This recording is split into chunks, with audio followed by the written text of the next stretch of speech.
Sunday morning. I just figured I'd get some work in here. The sun is out, there's no wind, but it is cold. But we're gonna get to it. I have a lot of these joists cut already, and we're gonna go all the way down in reality. But I just want to start carrying some of these up or lifting them up, get them into place. And then once we get them into place, I will crown them when they're up there on the beam. And then, yeah, get some of these secured. Because I think if I do all of them, then as you can tell, you're not really gonna have any room to lift them up. So I'm probably gonna start doing that now.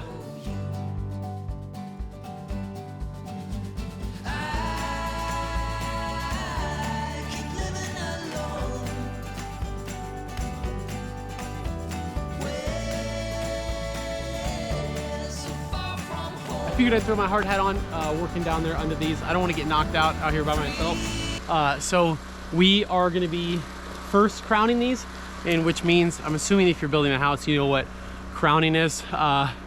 We are figuring out which way the board is bowing. It's natural lumber, it'll bow. Sometimes it's almost nearly nothing, and sometimes it's crazy, but we're gonna have it bow up, basically. So when the floor weight gets on it, it would tend to correct it instead of make it worse. So make sure you do that. If you don't do that, you can have a super wavy floor. We're gonna go ahead and do that. We're using this NR90 Metabo framing nailer. You can find this thing sub $200. Super nice and reliable. I'm using obviously winter grade lubricant in here because it is wicked cold. And we're just using 3-inch ring shank Galvy nails. I just run galvanized all the time because I don't want to think about going galvanized, non-galvanized. You might save a few dollars if you do, but I just like, we're carrying one type of nail. So yeah, these things are a pain in the butt to pull out, so make sure you want it there. All these marked out, and I have the 1.5 inch marked back, so our rim board or our band board can go on after the fact. I do also have the Metabo 21-degree framing nailer cordless. It's heavier and it's not as fast, and sometimes it has a computer in it, so sometimes if you don't press it far enough, it doesn't want to go. So this is definitely gonna be easier and faster for a large amount of nails. That's convenient when you're not whipping out hose and everything like that. So that's why I'm running this and not the cordless.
So at the end of yesterday, I blocked out over there for our stairs, and that's gonna be the landing going up, and obviously, and this area right here is gonna be going down.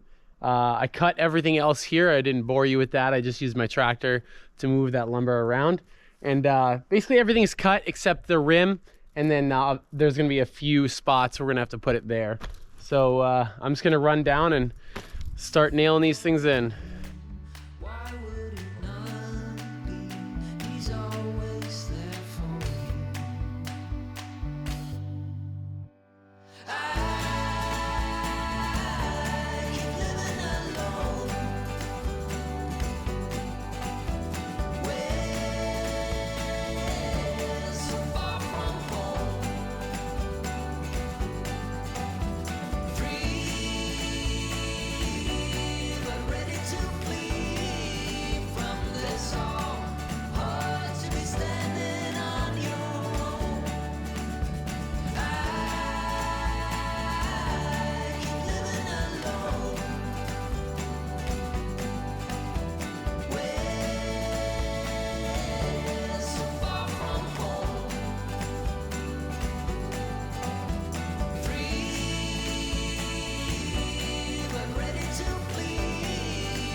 So I got all those joist placed on the outside and nailed.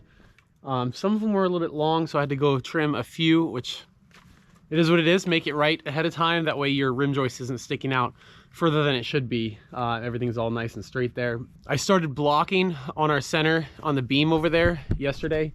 This morning it's a little bit frosty, so I'm not going to climb and monkey around on these joists until that burns off. It's supposed to be nice today.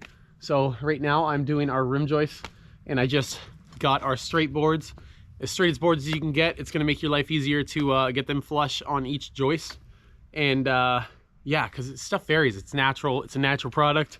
It's milled and dried and, you know, highly processed, but it is a natural product and it will do what it wants to do, and it's not always perfect. So gonna get those on, and then we'll get our shoot-ins or whatever on these 2 bump outs here. So gonna get after it.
So on some of these joists, you're gonna have, over these longer spans, you're gonna have twists in the joist, and it's laid out on the bottom, but we need to make it, looking down from here, you can see it's twisted. It's not square, so we're gonna pull it square and nail it there. If you don't do this, you're gonna be out of luck. Sometimes it's off of flush there, so either you throw a bar in there to lift it up, or you use a screw and a hammer to get leverage to raise one or the other.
So all the blocking in the center is done, and this is a crazy amount of blocks. I think there's about 50 bays and this 71-foot run or whatever.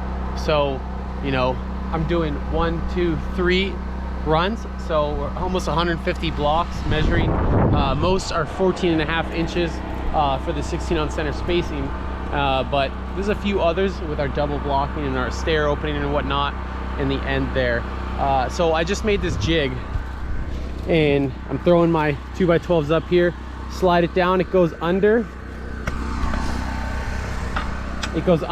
and then you run the saw, and that'll cut it perfectly at 14.5, and then it falls out the bottom, and you'll have a nice big stack of blocks, because pulling the tape and measuring one at a time is going to take a lot of time. So this is definitely Took about 5 minutes to make. This is definitely worth stopping and making a jig if you have a ton of repeated cuts, guys.